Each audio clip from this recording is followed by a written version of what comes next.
Aujourd'hui, on va parler de la différence entre la faim émotionnelle et la faim physique. La faim émotionnelle peut être très puissante et il est facile de la prendre pour la faim physique. Mais il existe des indices que vous pouvez rechercher pour vous aider à distinguer la faim physique de la faim émotionnelle. Et on en parle en détail tout de suite.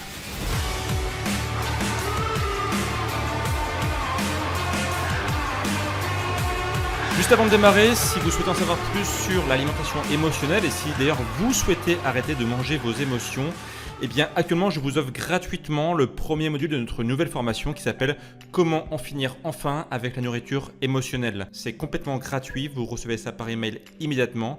Le lien est dans la description de la vidéo et dans le lien en haut à droite dans le petit i comme info qui vient d'apparaître. N'hésitez pas à cliquer et moi je retrouve du coup juste derrière. Tout d'abord, la faim émotionnelle va venir soudainement. Elle vous frappe en un instant et vous semble accablante et urgente. Contrairement à la faim physique qui par contre, elle, apparaît progressivement. Dans le cadre de la faim physique, l'envie de manger n'est pas aussi urgente et ne demande pas une satisfaction immédiate, à moins bien sûr que vous n'ayez rien mangé depuis très longtemps. La faim émotionnelle, quant à elle, a soif d'aliments de réconfort spécifique. Lorsque vous avez faim physiquement, presque tout vous semble bon, y compris les aliments comme les légumes par exemple.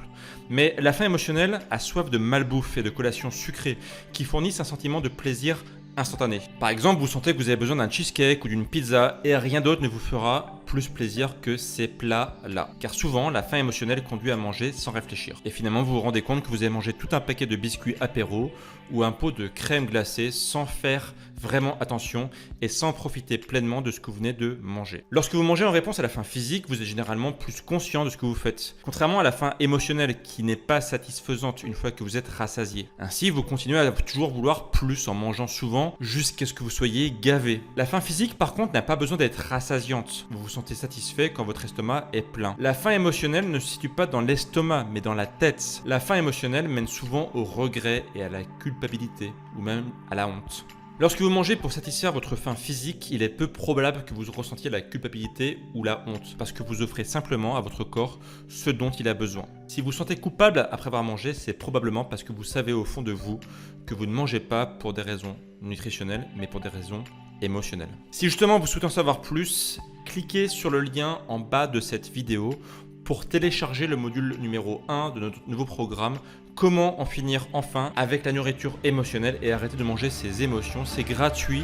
Moi, je vous retrouve du coup juste derrière pour vous expliquer tout ça en détail. D'ici là, bien sûr, prenez soin de vous et je vous dis à bientôt pour de prochaines vidéos. Ciao!